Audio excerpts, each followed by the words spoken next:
Hi അസ്സലാമു അലൈക്കും. എല്ലാവർക്കും സുഖമില്ല. ഞാൻ സുൽഫത്തിന്റെ പുതിയൊരു വീഡിയോയിലേക്ക് എല്ലാവർക്കും സ്വാഗതം. അപ്പോൾ വീഡിയോയുടെ തുടക്കത്തിൽ തന്നെ എന്താ ഇത്ര ധൃതി പിടിച്ച് ജോലി എന്ന് വിചാരിക്കുന്നുണ്ടാവുമല്ലേ? ഇന്നൊരു സ്പെഷ്യൽ ഡേ ആണ്. നോമ്പും 4 അതുപോലെ തന്നെ ഈ മാർച്ച് 4 തീയതി ഞങ്ങളുടെ വെഡ്ഡിങ് ആനിവേഴ്സറിയും കൂടെയാണ്. അപ്പോൾ എന്തെങ്കിലും സ്പെഷ്യലായിട്ട് ഉണ്ടാക്കണമെന്ന് വിചാരിച്ചിട്ട് പുഡിങ് ഉണ്ടാക്കാമെന്ന് വിചാരിച്ചു കേട്ടോ. പുഡിങ് ഞാൻ ഇതുവരെ ഉണ്ടാക്കിയിട്ടില്ല, ഉണ്ടാക്കി നോക്കാം. ഫസ്റ്റാണ് ഞാൻ ഉണ്ടാക്കി നോക്കുന്നത്. അപ്പോൾ എങ്ങനെ വരും എന്നുള്ളത് അറിയില്ല. നമുക്ക് ട്രൈ ചെയ്തൊക്കെ എങ്ങനെയാണെന്നുള്ളത്. അപ്പോൾ വെഡ്ഡിങ് ആനിവേഴ്സറി എന്ന് പറയുന്നത് ഇത് 18ാമത്തെ വെഡ്ഡിങ് ആനിവേഴ്സറിയാണ്. അൽഹംദുലില്ലാഹ് നല്ല രീതിയിൽ പോകുന്നുണ്ട്. എല്ലാ കാര്യങ്ങളും ഹയറായിട്ട് നടക്കുന്നുണ്ട്. എല്ലാവർക്കും വെഡ്ഡിങ് ആനിവേഴ്സറി എന്ന് പറയുമ്പോൾ സ്പെഷ്യൽ തന്നെയാണല്ലേ. പിന്നെ നോമ്പായതുകൊണ്ട് വലുതായിട്ടൊന്നും വേണ്ടെന്ന് വിചാരിച്ചായിരുന്നു. അപ്പോൾ ചെറിയൊരു നോമ്പ് കുറയും, കൂട്ടത്തിൽ എന്തെങ്കിലും ഒരു മധുരവും ഒക്കെ ആക്കാമെന്ന് വിചാരിച്ചിട്ടാണ്. ഇതിൻ്റെ കൂടെ ഞാൻ ബിരിയാണി ഉണ്ടാക്കുന്നുണ്ട്. അതുപോലെ തന്നെ എന്തെങ്കിലും ഒരു സ്നാക്സും കൂടെ ഉണ്ടാക്കാമെന്ന് വിചാരിച്ചു കേട്ടോ.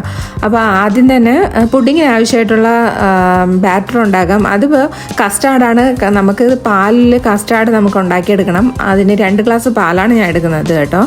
ഈ പാല് നമുക്ക് തിളപ്പിച്ചെടുക്കാം. ഇതിലോട്ട് നമുക്ക് 1 കപ്പ് ഷുഗറും കൂടെ ആഡ് ചെയ്ത് കൊടുക്കണം. അത് തിളച്ചതിന് ശേഷം നമുക്ക് ആഡ് ചെയ്താൽ മതി. ആദ്യം 2 ഗ്ലാസ് പാല് നമുക്ക് സ്റ്റൗവിലോട്ട് വയ്ക്കാം കേട്ടോ. സ്റ്റൗവിൽ വെച്ച് നമുക്ക് തിളപ്പിക്കാം.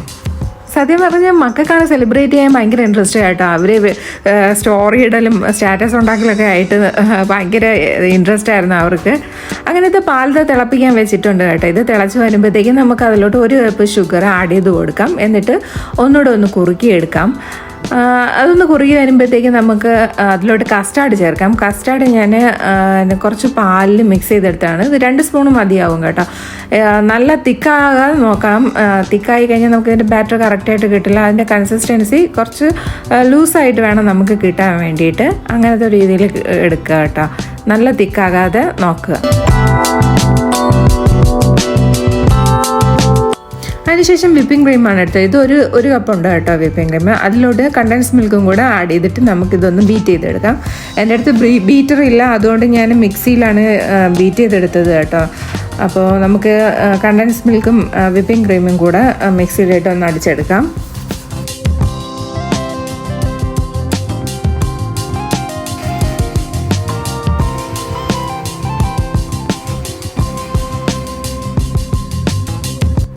മിക്സിയിലിട്ട് അടിച്ചപ്പോൾ ഇങ്ങനെ കിട്ടിയിട്ടുണ്ട്. ബീറ്ററാകുമ്പോൾ കുറച്ചുകൂടെ നല്ല രീതിയിൽ കിട്ടുമായിരിക്കും. അതിനുശേഷം ഒരു പരന്ന ബൗൾ എടുത്തിട്ട് അതിലോട്ട് ബ്രെഡ് ഞാൻ ഇങ്ങനെ സെറ്റ് ചെയ്യാണ്. ബ്രെഡിൻ്റെ സൈഡൊക്കെ കട്ട് ചെയ്ത് മാറ്റിയതിന് ശേഷമാണ് അതിൻ്റെ പുറത്തോട്ട് നമുക്ക് കസ്റ്റാർഡ് ഇങ്ങനെ സ്പ്രെഡ് ചെയ്ത് കൊടുക്കാം. നല്ല രീതിയിലാവണം കേട്ടോ. അല്ലെങ്കിൽ ഇത് നമുക്ക് ഈ പുഡിങ് അറിയാമല്ലോ നമുക്ക് അതിൻ്റെ കൺസിസ്റ്റൻസി. ആ ഒരു രീതിയിൽ കിട്ടണമെങ്കിൽ നല്ല രീതിയിൽ ഇത് സ്പ്രെഡ് ചെയ്ത് കൊടുക്കണം. സത്യം പറഞ്ഞാൽ ഫസ്റ്റാണ് ഉണ്ടാക്കിയതെങ്കിലും കഴിക്കാൻ നല്ല ടേസ്റ്റ് ഉണ്ടായിരുന്നു കേട്ടോ. ഞാൻ വിചാരിച്ചു ഫ്ലോപ്പ് ആവുമോ ഒന്നും നോക്കിയിട്ടുണ്ടായിരുന്നില്ല. മധുരമോ അങ്ങനത്തെ സംഭവം ഒന്നും നോക്കിയിട്ടുണ്ടായിരുന്നു. നോമ്പായതുകൊണ്ട് ഒരു ഉദ്ദേശം വെച്ച് ഉണ്ടാക്കിയതാണ്. പക്ഷെ നന്നായിട്ട് വന്നായിരുന്നു കേട്ടോ. ഇതിന് മുകളിലായിട്ട് ഞാൻ ഒരു ലെയറോട് വെച്ചിട്ടുണ്ടായിരുന്നു. എന്നിട്ട് അതിന് മുകളിലാണ് വിപ്പിംഗ് ക്രീം സ്പ്രെഡ് ചെയ്ത് കൊടുത്തത്. അതിനുശേഷം നട്ട്സ് പൊടിച്ചതാണ് ഇതിലോട്ട് ആഡ് ചെയ്ത് കൊടുത്തത്. നല്ല ടേസ്റ്റ് ഉണ്ടായിരുന്നു കേട്ടോ. കാഷ്യൂനട്ടും ബദാമും കൂടെ മിക്സ് ചെയ്തിട്ടാണ് അത് പൊടിച്ചത്. ഇതിൻ്റെ പുറത്തോട് കാണാനും ഒരു ഭംഗിയുണ്ടായിരുന്നു, കഴിക്കാനും നല്ല ടേസ്റ്റ് ആയിരുന്നു. ഫൈനലി ഞാൻ പുഡിങ് ഉണ്ടാക്കിയിരിക്കുന്ന കേസ് ആദ്യമായിട്ടാണ് ഉണ്ടാക്കുന്നത്. ഒരു ആത്മസംതൃപ്തിയൊക്കെ ഉണ്ട്. ഞാൻ ഇക്കായൊക്കെ വിളിച്ച് കാണിച്ചു. പിന്നെ ഇത് തണുപ്പിക്കാൻ വേണ്ടി ഫ്രീസറിൽ ജസ്റ്റ് വെച്ചിട്ട് കുറച്ച് നേരം വെച്ചിട്ട് എടുക്കാമെന്ന് വിചാരിച്ചു. അത് കഴിഞ്ഞ് പിന്നീട് ബിരിയാണിയുടെ സംഭവങ്ങളൊക്കെ ഉണ്ടാക്കാമെന്ന് വിചാരിച്ചു. ആദ്യം തന്നെ ചിക്കൻ ഞാൻ ഇതിനിടയ്ക്ക് തന്നെ ഞാൻ മസാല ഇട്ട് വെച്ചിട്ടുണ്ടായിരുന്നു കേട്ടോ. അപ്പോൾ നമുക്ക് ഈ ചിക്കൻ ജസ്റ്റ് ഒന്ന് ഫ്രൈ ചെയ്തെടുക്കാം കേട്ടോ. അതിനുശേഷം നമുക്കിത് ഇതിലോട്ട് മസാല ഉണ്ടാക്കാം. അതിനിടയ്ക്ക് തന്നെ നമുക്ക് അരി വേഗം വെക്കണം. അതുപോലെ സ്നാക്സും ഉണ്ടാക്കണം. ഓക്കെ, അപ്പോൾ ആദ്യം നമുക്കിതൊന്ന് ജസ്റ്റ് ഒന്ന് ഫ്രൈ ചെയ്ത് എടുക്കാം. സ്നാക്സിന് ഞാൻ മുട്ട പൊരിച്ച ഉണ്ടാക്കാമെന്നാണ് വിചാരിച്ചത്. അത് കുറച്ച് എളുപ്പമുള്ള സംഭവമാണ്. ഇത് നമുക്ക് മധുരമില്ലാത്തൊരു ഐറ്റവും കൂടെയാണ് കേട്ടോ. അപ്പോൾ മുട്ട പൊരിച്ച ഞങ്ങളുടെ അങ്ങോട്ടൊക്കെ കുഴിയപ്പം എന്നാണ് പറയുന്നത്. നല്ല ടേസ്റ്റി ആയിട്ടുള്ളൊരു സംഭവമാണ്. ഇതിൻ്റെ ഇൻഗ്രീഡിയൻസും മറ്റുമൊക്കെ ഞാൻ വേറെ ഒരു സെപ്പറേറ്റ് വീഡിയോ ഉണ്ടാക്കാമെന്ന് വിചാരിച്ചു. അപ്പോൾ ജസ്റ്റ് ഇതാ ഇപ്പോൾ ബാറ്റർ ഉണ്ടാക്കിയിട്ടുണ്ട്. നമുക്ക് ഇനി ഇതൊന്ന് ഫ്രൈ ചെയ്തെടുക്കണം ഇതിൻ്റെ കൂട്ടത്തിൽ തന്നെ.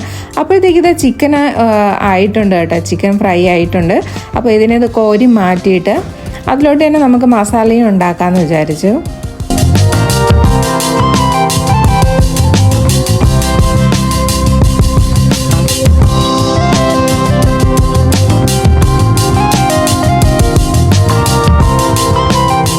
അപ്പോഴത്തേക്ക് ഇത് റൈസ് ഏകദേശം ആയിട്ടുണ്ട്. വെന്ത് ഇതിൻ്റെ വെള്ളം കുറച്ചുകൂടെ ഉണ്ട്. അപ്പോൾ അതും കൂടെ ഒന്ന് വറ്റി കഴിയുമ്പോഴത്തേക്കും റെഡിയാകും. പിന്നെ നമ്മൾ ദമ്മും കൂടെ ഇടുമ്പോഴത്തേക്കും മൊത്തത്തിൽ സെറ്റ് ആവും കേട്ടോ. അപ്പോൾ പിന്നെ ഗ്രേവി ഓൾറെഡി ആയിട്ടുണ്ട്. പിന്നെ ഞാൻ ദമ്മിടാൻ വേണ്ടിയിട്ട് ആദ്യം റൈസ് ഇട്ടതിന് ശേഷം അതിൻ്റെ മുകളിലോട്ടാണ് ഗ്രേവിയും അതുപോലെ ചിക്കനും ഇട്ട് കൊടുത്തത്. അതൊന്ന് സ്പ്രെഡ് ചെയ്തതിന് ശേഷം അതിൻ്റെ മുകളിലോട്ട് ബാക്കിയുള്ള റൈസും കൂടെ ഇട്ട് കൊടുത്ത് അതും നല്ല രീതിയിൽ കവർ ചെയ്തെടുക്കണം. നല്ല രീതിയിൽ സ്പ്രെഡ് ചെയ്ത് നമുക്ക് ഇതെടുക്കാം. അതിനുശേഷം ഞാൻ ഓൾറെഡി സവാള വറുത്ത് വെച്ചിട്ടുണ്ടായിരുന്നു കേട്ടോ. അപ്പോൾ അതും അതിന് മുമ്പ് നെയ്യ് ഒഴിച്ചു കൊടുക്കുകയാണ്. നെയ്യ് കുറച്ചുകൂടെ അതിൻ്റെ മുകളിലോട്ട് സ്പ്രെഡ് ചെയ്തതിന് ശേഷം പിന്നെ സവാള വറുത്തതുണ്ടായിരുന്നു. അപ്പോൾ അതും കൂടെ അതിൻ്റെ മുകളിലോട്ട് സ്പ്രെഡ് ചെയ്ത് കൊടുക്കുകയാണ്. അതിനുശേഷം പുതിനയിലയും കൂടെ ഇതിൻ്റെ മുകളിലോട്ട് വിതറി കൊടുക്കുകയാണ് കേട്ടോ. അങ്ങനെ ഇതാ ബിരിയാണി റെഡി ആയിട്ടുണ്ട്. നമുക്ക് മൂടി വെച്ചിട്ട് ചെറിയൊരു ആവിയിൽ കുറച്ചുകൂടെ ഒന്ന് ബാക്കിയുള്ള വെള്ളമൊക്കെ മാറി അതുപോലെ തന്നെ ഇതിൻ്റെ ഗ്രേവിയൊക്കെ ചോറിൻ്റെ എല്ലാ ഭാഗത്തും ആവാൻ വേണ്ടിയിട്ട് ചെറിയ ഫ്ലെയിമിലിട്ടിട്ട് നമുക്ക് വയ്ക്കാം. ഇത്രയേ ഉള്ളൂ, ബിരിയാണി റെഡി ആയിട്ടുണ്ട്. അതിനുശേഷം പിന്നെ മുട്ട ബുർജ ഉണ്ടാക്കുകയാണ് കേട്ടോ. കുറച്ച് ഡേഞ്ചറസ് ആയിട്ടുള്ള പണിയാണ് ഈ എണ്ണയിലോട്ടുള്ള സംഭവങ്ങൾ ഒഴിക്കുന്നതെന്ന് പറയുന്നത്. പൊട്ടിത്തെറിക്കുകയാണെങ്കിൽ പണി കിട്ടും. അപ്പോൾ ശ്രദ്ധിച്ചിട്ട് വേണം ഇതുണ്ടാക്കി. എൻ്റെ കയ്യിലൊന്ന് കിട്ടിയായിരുന്നു കേട്ടോ. കയ്യിൽ ചെറുതായിട്ടൊന്ന് പൊള്ളിയിട്ടുണ്ടായിരുന്നു. ഇത് മറിച്ചിടുന്നതും ഒരു ടാസ്ക്കാണ്. പെട്ടെന്ന് മറിയില്ല കേട്ടോ. അപ്പം സൂക്ഷിച്ച് വേണം ഇത് ചെയ്യാൻ വേണ്ടിയിട്ട്. അങ്ങനെ ഇതാ നമ്മൾ കുഴിയപ്പം അല്ലെങ്കിൽ മുട്ട പൊരിച്ചത് റെഡി ആയിട്ടുണ്ട്. പിന്നെ അതിനുശേഷം ഇടയ്ക്ക് തന്നെ നമ്മൾ ജ്യൂസും അതുപോലെ ഫ്രൂട്ട്സൊക്കെ കട്ട് ചെയ്തിട്ടുണ്ടായിരുന്നു. പിന്നെ ഇന്ത്യയുടെയും ഓസ്ട്രേലിയയുടെ കളി നടക്കുന്നുണ്ട്. അപ്പോൾ അതും കണ്ടുകൊണ്ടിരിപ്പാണ് ബാക്കിയുള്ളവർ. പിന്നെ സമയമായി വരണുണ്ട് ബാഗ് കൊടുക്കാൻ വേണ്ടി. അപ്പോഴത്തേക്കും സെറ്റ് ചെയ്യണമല്ലോ. ഞാൻ എല്ലാ സംഭവങ്ങളും എടുത്തിട്ട് ടേബിളിൽ കൊണ്ടുവച്ച് എല്ലാം സെറ്റ് ചെയ്ത് വെച്ചിട്ടുണ്ട്. അൽഹംദുലില്ലാ എന്നെക്കൊണ്ട് പറ്റുന്ന രീതിയിൽ ഒരു ചെറിയൊരു നോമ്പ് പറ. ജ്യൂസും ഫ്രൂട്ട്സൊക്കെ കട്ട് ചെയ്ത് മുട്ട പൊരിച്ചയും അതുപോലെ തന്നെ പുഡിങ്ങും നട്ട്സും പിന്നെ നമ്മൾ ഡേറ്റ്സും ഒക്കെ കൊണ്ടുവച്ചിട്ടുണ്ട്. എല്ലാം റെഡിയാക്കിയിട്ടുണ്ട്.